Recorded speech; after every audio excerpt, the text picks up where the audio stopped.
नमस्कार, बहुत स्वागत है आपका। हर खबर देख रहे हैं आप और मैं हूं आपके साथ शाहनवाज मिर्जा। वक्त हो चुका है मेट्रो सिटी का और मेट्रो सिटी में बात हरियाणा के डिप्टी सीएम दुष्यंत चौटाला गुरुग्राम के दौरे पर हैं और पटौदी क्षेत्र के अंदर उनका ये दौरा रहा। बिलासपुर में पेट्रोल पंप का उद्घाटन करते हुए नजर आए हैं और डिप्टी सीएम में जयजपा कार्यकर्ताओं ने उनका भव्य स्वागत भी वहां पर किया। गुरुग्राम के पटौदी खंड के गांव बिलासपुर के अंदर उन्होंने पूर्व पार्षद राकेश बिलासपुर के पेट्रोल पंप का उद्घाटन किया और साथ ही लोगों की जन समस्याओं को भी सुनते हुए नजर आए हैं।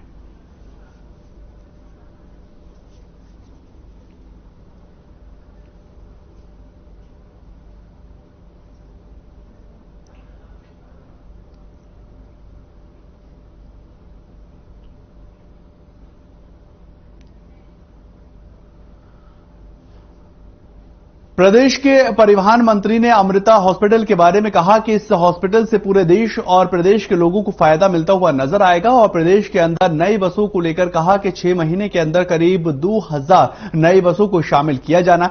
सोनाली फोगाट के निधन पर भी परिवार की तरफ से इंसाफ की मांग को लेकर सवाल पर परिवहन मंत्री ने कहा कि उनकी जान से सभी को बहुत ज्यादा दुख हुआ है और हम सभी उनके परिवार के साथ लगातार खड़े हुए हैं। उनके परिवार के लोग जो चाहेंगे सरकार के द्वारा वही कार्रवाई की जाएगी और यह भी कहा कि पोस्टमार्टम रिपोर्ट आने के बाद तमाम सच जो है वो सामने आ जाएंगे।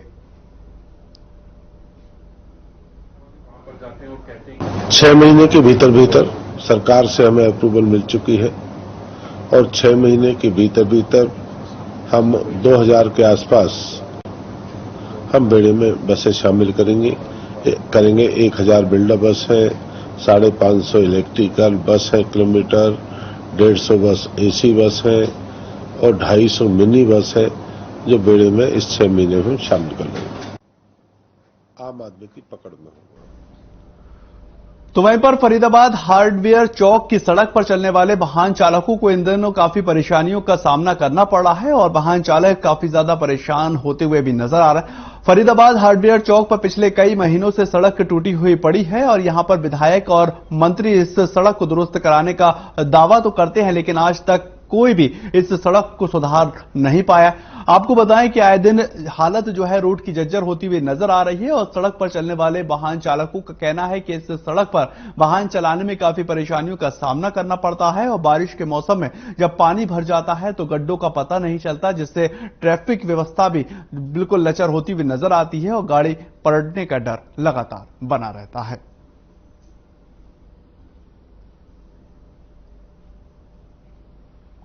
फरीदाबाद की आपको खबर बता रहे हैं, सड़क को लेकर वाहन चालक काफी ज्यादा परेशान होते हुए नजर आ रहे हैं। गड्ढों की वजह से गाड़ियों के पलटने का डर और गड्ढों के साए में जीते हुए नजर आ रहे हैं। आपको बताएं हार्डवेयर चौक का ये पूरा मामला है जहां पर सड़क की जो हालत है वो बहुत ही ज्यादा बद से बदतर होती हुई नजर आ रही है और समस्या तब ज्यादा पैदा हो जाती है जब बारिश के मौसम में जो पानी है वो भर जाता है और गड्ढे पता नहीं चलते, जिससे जो चालक हैं, जो वाहन चालक हैं, उनको समस्या सामने पैदा होती नजर आती है और एक गाड़ी पलटने का जो डर है वो वाहन चालक को लगातार बना रहता है और इससे काफी ज्यादा नुकसान और कभी कभार क्षति होती हुई भी नजर आती है।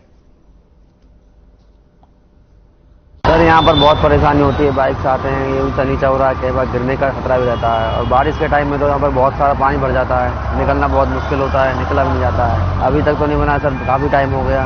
परेशानी आती है, रोड पे गड्ढे हैं, पूरे टूट जाते हैं, कभी गाड़ी पलट जाते हैं, बस यही है परेशानी तो परेशानी है। तो वहीं पर फरीदाबाद के अंदर दूसरे जिलों और राज्यों से पशुओं के आवागमन को लेकर और खरीद फरोख्त को लेकर प्रतिबंध लगा दिया गया है और डिस्ट्रिक्ट मजिस्ट्रेट यशपाल यादव ने आदेश जारी करते हुए कहा है कि पशु मेला और साथ ही साथ तालाब में बीमार गाय, भैंस और अन्य पशुओं को ले जाने पर रोक रहेगी।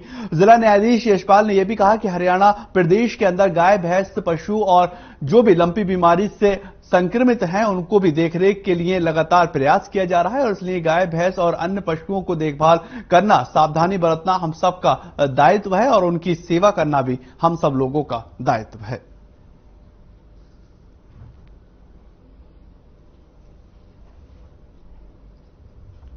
ये फरीदाबाद की आपको खबर बता रहे हैं, जिला उपायुक्त ने खरीद फरोख्त के ऊपर रोक लगा दी और लंपी वायरस को लेकर काफी चिंतित जो है हर एक डिपार्टमेंट के लोग और जो वासी हैं वो नजर आ रहा है। पशुओं की खरीद फरोख्त ना हो और इधर से उधर उनको ना ले जाया जाए, इसको लेकर लगातार कोशिश की जा रही है कि उनका ध्यान रखा जाए। लंपी बीमारी को लेकर लगातार गायों के अंदर एक पुष्टि होती हुई नजर आ रही और साफ तौर पर प्रशासनिक अधिकारी ये भी कहते हुए नजर आ रहे हैं जो इस वायरस से पशु संक्रमित हैं उनको दूसरे पशुओं से अलग रखना चाहिए।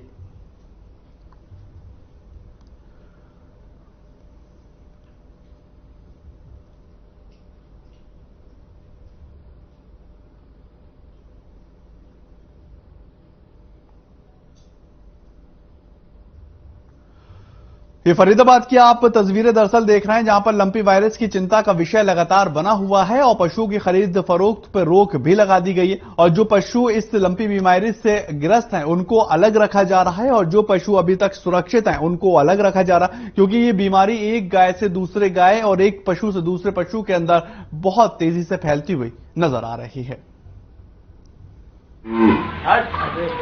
पिछले कुछ दिनों में प्राय देखने में आया था कि पंजाब की तरफ से और पंजाब के साथ लगते हुए हमारे जिलों में काफ़ी मात्रा में इस तरह की शिकायतें आ रही थी जहां पशुओं को स्किन के अंदर गांठें पड़ती हुई नजर आ रही थी। तो उसकी वजह से वो बीमार हो रही थी और उनको फीवर हो रहा था, जिससे उनका दूध भी कम हो रहा था और खाने से भी वो परहेज कर रही थी। तो गवर्नमेंट की तरफ से हमारे जो माननीय चीफ सेक्रेटरी साहब हैं उन्होंने सभी जिला उपायुक्तों को ये निर्देश दिया है कि जिस तरह से कोविड महामारी का हमने एक तरह का अरेंजमेंट जिलों के अंदर किया था उसी तरह का अरेंजमेंट लंपी स्किन डिजीज है इसका भी हम करें और किसी भी हालात में ये आगे ना फैलने पाए, इस सब का इंतजाम करें।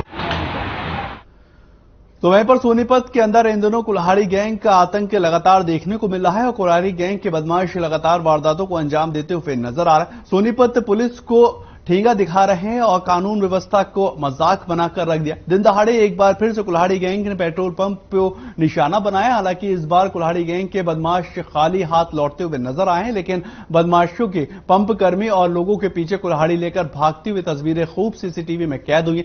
दूसरी ओर लगातार अब पंप कर्मचारी जो हैं वो अपनी हिफाजत की मांग करते हुए नजर आ रहे हैं और वो पुलिस से आश्वासन चाहते हैं कि इन कुल्हाड़ी गैंग वालों को गिरफ्तार किया जाए।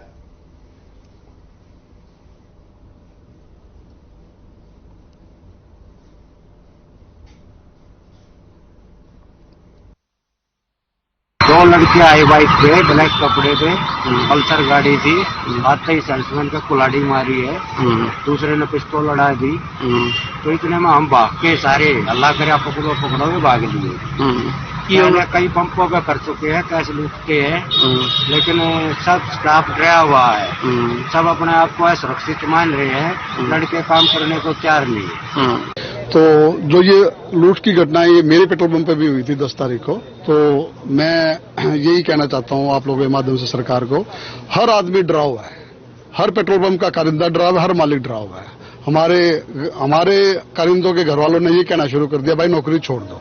अगर सरकार हमें यही माहौल नहीं दे सकती तो फिर हम काम करके क्या फायदा है, हम कोई और काम कर लेते हैं, छोड़ देते हैं पेट्रोल पंप का बिजनेस। तो सरकार को सोचना पड़ेगा अगर इस तरह भयमुक्त माहौल अगर हमें नहीं दिया गया तो यहाँ पे हरियाणा में सरकार बड़ी बड़ी मारुति जैसी कंपनी लाने की सोच रही है। तो इतनी बड़ी कंपनी सरकार लाएगी और हमारे जैसे छोटे व्यापारियों को सुरक्षा नहीं मिल रही तो बड़े आदमी कैसे काम करेंगे। आज इसी संदर्भ में सोनीपत पेट्रोल पंप एसोसिएशन की एक मीटिंग बुलाई गई है। पेट्रोल पंप डीलर एसोसिएशन के जनरल सेक्रेटरी की हैसियत से आपको ये बता रहा हूं कि आज की मीटिंग में सभी डीलर्स ने एक मत होकर के फैसला किया है कि कल सुबह 6 बजे से सारे पेट्रोल पंप जो है हड़ताल पे रहेंगे और सरकार की ये जो सोई हुई सरकार है इसकी नींद जगाने के लिए हम मजबूर हुए हैं कि इस कदम को जनता को, हमें पता है कि जनता को इससे तकलीफ होने वाली है, लेकिन हम मजबूर हैं। हमारे जो कारिंदे हैं, हमारे जो सेल्समैन स्टाफ है वो बड़ी दहशत के माहौल में अपनी ड्यूटी कर रहे हैं। इसके ऊपर मेरे एसपी साहब से बात हुई है और मैं ये जो भी है इनके खिलाफ सख्त कार्रवाई होगी, कोई बख्शा नहीं जाना चाहिए, क्योंकि जहाँ भी आपने इंडस्ट्री चाहिए, काम चाहिए, सबसे पहले लॉ एंड ऑर्डर मजबूत होना चाहिए। इसके ऊपर हम कह रहे हैं अगर ये बात बिल्कुल सही है, लॉ एंड ऑर्डर सबसे इम्पोर्टेंट है। तो वहीं पर झज्जर जिले के मीन बाजार के अंदर 4 दिन पहले ही मशहूर हलवाई पर फायरिंग कर उसे 60 लाख रुपए की फिरौती मांगी गई और इसी पूरे मामले को लेकर पुलिस ने 2 बदमाशों को भी गिरफ्तार कर लिया। पुलिस इस पूरे मामले में रोहित नाम के एक बदमाश को पहले ही गिरफ्तार कर चुकी है और उसकी गिरफ्त से खुलासा किया और घटना को अंजाम देने वाले कौन कौन बदमाश इसमें शामिल थे उसको लेकर भी पुलिस तफ्तीश कर रही और अदालत के अंदर रिमांड पर लेने की तैयारियां करती हुई नजर आ रही ताकि इनसे घटना के दौरान प्रयोग में लाए गए हथियारों की बरामदगी भी की जा सके। पुलिस ने बदमाशियों से इस घटना को अंजाम देने के समय इस्तेमाल किए गए बाइक भी बरामद कर दी है और डीएसपी ने बताया है कि घटना के दौरान बाइक पर सवार होकर आए रोहित और अजय नाम के युवक ने दुकानदार पर फायर कर और एक लिखित कागजात की पर्ची उसकी दुकान में फेंकी थी। वारदात के अंदर 60 लाख रुपए की रिमांड जो है वो हलवाई से बदमाशों ने की थी। ये मामला ये है, पहला मामला तो ये है कि 21 तारीख को अगस्त को रात को जो हमारे बेरी कस्बे में जो एक हलवाई की दुकान है, गुंगा हलवाई के नाम से है, जो उनके जो मालिक थे वो दुकान पर बैठे थे तो 2 लड़के मोटरसाइकिल पर आए और आते ही उन दोनों ने पैसे की उनसे डिमांड की। 60 लाख रुपए उन्होंने मांगे और ना देने पर उनको जो ना गोली मारी, जो उनके पेट के आसपास जो ना एक गोली लगी। उसके बाद एक पर्ची वो डाल के गए कि यहाँ रहना तो हम गुंडे हैं, हमें 60 लाख रुपए आपको देने पड़े। खबर झज्जर से है जहां पर भारतीय जनता पार्टी के नेता धर्मवीर वर्मा चेयरमैन की टिकट की मांग कर रहे थे और लेकिन नहीं मिली तो नगर परिषद का चुनाव लड़ा और वो भी हार गए। भारतीय जनता पार्टी के नेता धर्मवीर वर्मा नगर परिषद के चुनाव एक बार नहीं 2 बार हारे हैं लेकिन ये हार उनको हजम नहीं हो रही। कांग्रेस के विनोद कुमार ने भारतीय जनता पार्टी के नेता धर्मवीर वर्मा को वार्ड नंबर 20 के चुनाव में लगातार 2 बार हरा दिया है और अब धर्मवीर वर्मा कोर्ट पहुंच गए हैं और वार्ड 20 का चुनाव रद्द करवाने की मांग कर रहे हैं। धर्मवीर वर्मा का यह कहना है कि झज्जर रोड की लाइटों के हैंडओवर मामले में विनोद कुमार ने वाइस चेयरमैन रहते हुए अपने पद की शक्तियों का दुरुपयोग किया है और इसी के कारण यह चुनाव रद्द होना चाहिए। वहीं पार्षद विनोद कुमार का कहना है कि आरोप बेबुनियाद है और सच्चाई जनता जानती है और जनता के सामने। विनोद ने यह भी कहा कि उस समय एडीसी सुशील सारवान ने जांच करवाई थी और उन्होंने कहा था कि आप बिल्कुल बेकसूर हैं।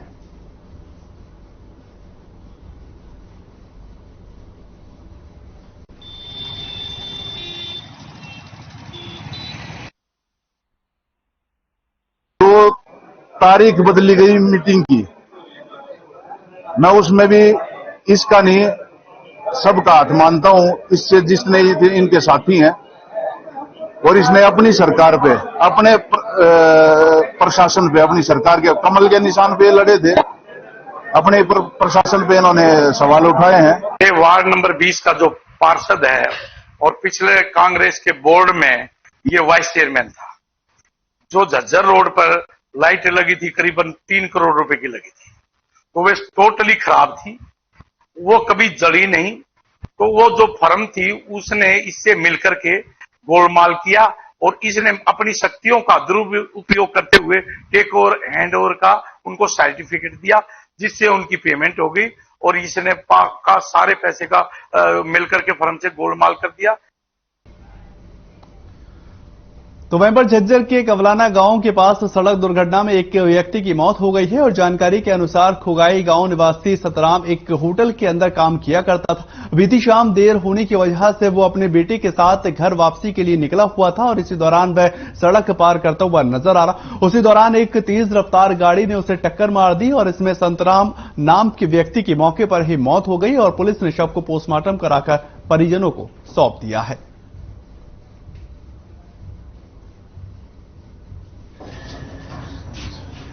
जो काम कर रहा था तो काफी देर हो गई थी, तो लड़का उसको लेने के लिए गया था, उसी का संत कुमार का लड़का उसको लेने के लिए गया था। तो जैसे वो काम करके वो वापिस आ रहे थे, पैदल थे, वहाँ से मोड़ से थोड़ा दूर है, वहाँ से होगा 200-300 मीटर होगा। तो वहाँ पे जो उन्होंने ये रोड क्रॉस कर रहे थे तो एक स्पीड से गाड़ी आई, उसने टक्कर मारी, वो गिर गया वहाँ, तो टायर उसके ऊपर से निकल गया।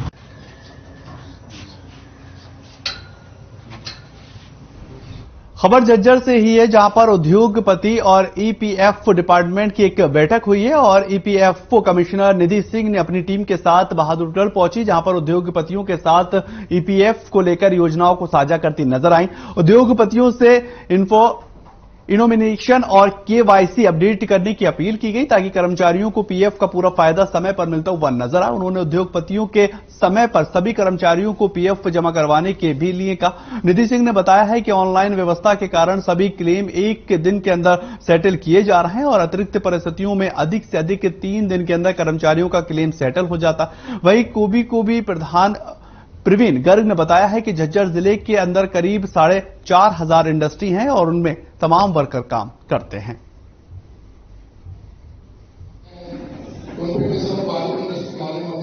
हमारी कोशिश पूरी ये थी कि इंडस्ट्री की एक बार ईपीएफओ कमिश्नर के साथ इंटरेक्शन करवाई, क्योंकि बहुत तरह की ग्रेवेंसीज, कंप्लाइंस या क्वेरी रहती हैं, सजेशंस रहते हैं जो अभी प्रॉपर इंडस्ट्री की तरफ से ना तो जानकारी डिपार्टमेंट के पास पहुंच पाती और डिपार्टमेंट की जितनी योजनाएं हैं बहुत बार इंडस्ट्री तक नहीं पहुंच पाती। तो हमारा मकसद यही था कि एक बार डिपार्टमेंट को इंडस्ट्री के सामने बिठा के आमने सामने कर्मचारियों के हित में हम किस तरीके से इन जानकारियों का फायदा उठा सके और अपनी कंप्लाइंस पूरी कर सके। मुख्य उद्देश्य यही है कि जो भी अगर कोई गैप है इंडस्ट्री और ईपीएफ ऑर्गेनाइजेशन के बारे में के बीच में, तो उस गैप को दूर किया जाए। तो जो भी उनकी समस्याएं हैं वो हम सुने और अगर हमारी सेवाओं में कोई कमी है वो हमें पता चले ताकि उसमें सुधार हो।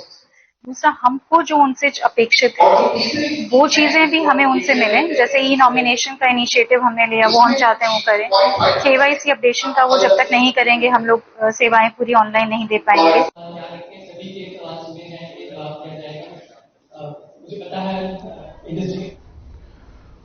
तो वहीं पर सोनीपत के बहालगढ़ के अंदर बिजली के तारों से टकराने से ट्रक में आग लग गई है और ड्राइवर उस दौरान अपनी जान बचाने के लिए नीचे उतरता हुआ नजर आया है, तो वो भी करंट की चपेट में आ गया। इसी के बाद ड्राइवर की भी मौके पर ही मौत हो गई और मृतक के पंजाब का रहने वाला बताया जा रहा है। पुलिस ने हादसे को लेकर बिजली निगम के खिलाफ केस दर्ज कर लिया है और मौके पर बिजली के तार काफी नीचे थे और इसकी सूचना जो है वो ग्रामीण भी देते हुए नजर आए और साथ ही साथ ये हादसा काफी दर्दनाक होता हुआ भी नजर आया है और इसमें हादसे में इस ट्रक ड्राइवर की भी मौत हुई है।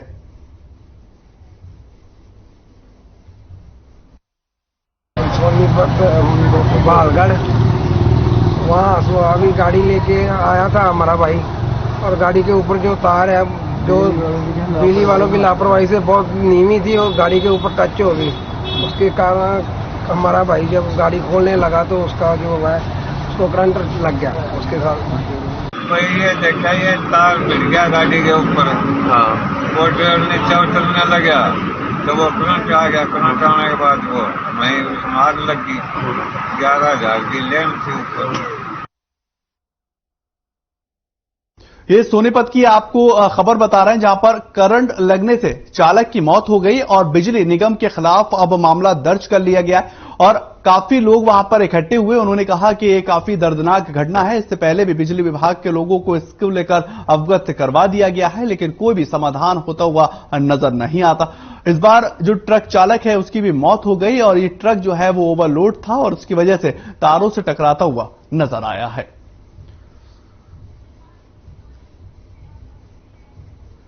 खबर अब गुलचिका से आ रही है जहां पर भागल गांव के अंदर पति पत्नी ने फांसी लगाकर आत्महत्या कर ली है और वहीं मामले के अंदर परिजनों ने पुलिस पर 9 घंटे तक एफआईआर दर्ज न करने का आरोप भी लगाया और एक बात यह भी कही है कि एफआईआर दर्ज नहीं की जा रही थी और उससे वो संतुष्ट नहीं हुए।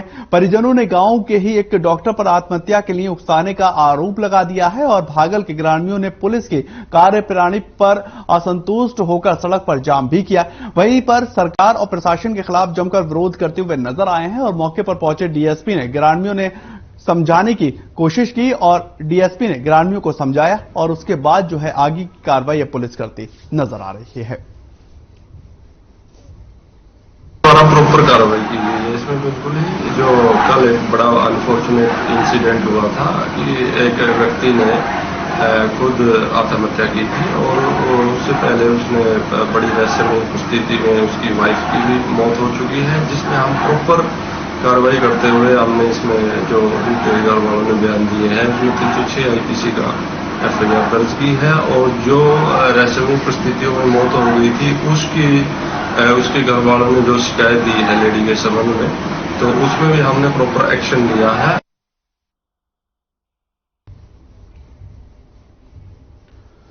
तो वहीं पर चरखी दादरी जिले के अंदर लंपी वायरस के बढ़ते प्रभाव को देखते हुए विशेष सावधानी बरती जा रही है और जिला प्रशासन के द्वारा लंपी वायरस से निपटने के लिए जिले में धारा 144 को लागू किया गया। जिले के अंदर पशुपालन विभाग के द्वारा लोगों में लंपी वायरस के लक्षण व उनके बचाव के बारे में जागरूक किया जा रहा है। और वहीं पर डॉक्टर जसवंत सिंह ने बताया है कि जिले के अंदर लंपी वायरस के 98 केस निकलकर सामने आए हैं, जिनमें से 15 रिकवर भी हो चुके।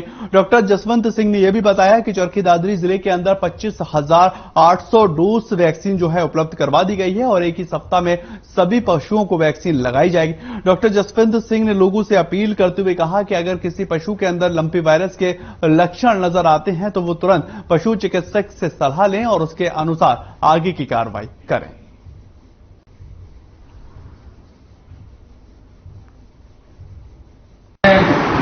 केसेस रिपोर्ट हुए हैं जो लंपी स्किन डिजीज से प्रभावित हैं और 15 केसेस की रिकवरी हो चुकी है और जो रेस्ट जो एनिमल रह गए वो भी रिकवरी फेज में मोस्टली हैं। और आज दिनांक 25 तारीख को हमारे को 25,800 डोजेज मिली हैं, जो आज से ही हमने वैक्सीनेशन का प्रोग्राम स्टार्ट कर दिया है और हम जल्दी विद इन 1 वीक ये प्रोग्राम वैक्सीनेशन का हर एनिमल को कवर कर देंगे। हरियाणा के अंदर किसान यूनियन के कार्यकर्ता का प्रदेश के मंत्री के निवास पर जाकर प्रदर्शन करने का दौर लगातार जारी है और प्रदर्शन कर रहे किसान नेताओं के द्वारा मंत्री से अपील भी की जा रही है कि वो जुमला मुश्तरका जमीन मामले को लेकर विधानसभा का विशेष सत्र बुलाकर किसानों के नाम जमीन करने का अध्यादेश लेकर आए। किसान यूनियन के प्रदेश उपाध्यक्ष सतीश ने यह कहा है कि राज्य मंत्री का व्यवहार अच्छा नहीं रहा और उन्हें पहले से ही किसानों के कार्यक्रम के बारे में सूचना दी जा चुकी थी तो उन्हें यहीं रहना चाहिए था। उन्होंने आगे यह भी कहा कि अपनी मांगों को लेकर हम धरना जारी रखेंगे और अगर इसके बावजूद भी मंत्री मिलने के लिए नहीं आते हैं तो फिर आगे की रणनीति भी तय की जाएगी।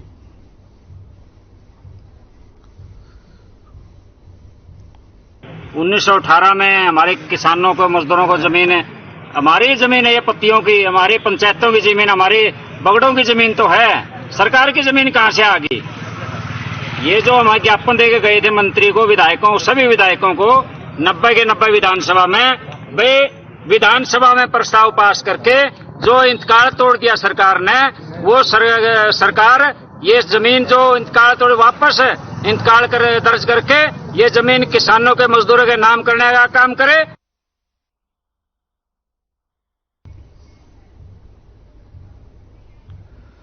चलिए फिलहाल इस बुलेटिन में इतना ही। ताज़ा खबरों के लिए आप लगातार बने रहें हर खबर के साथ।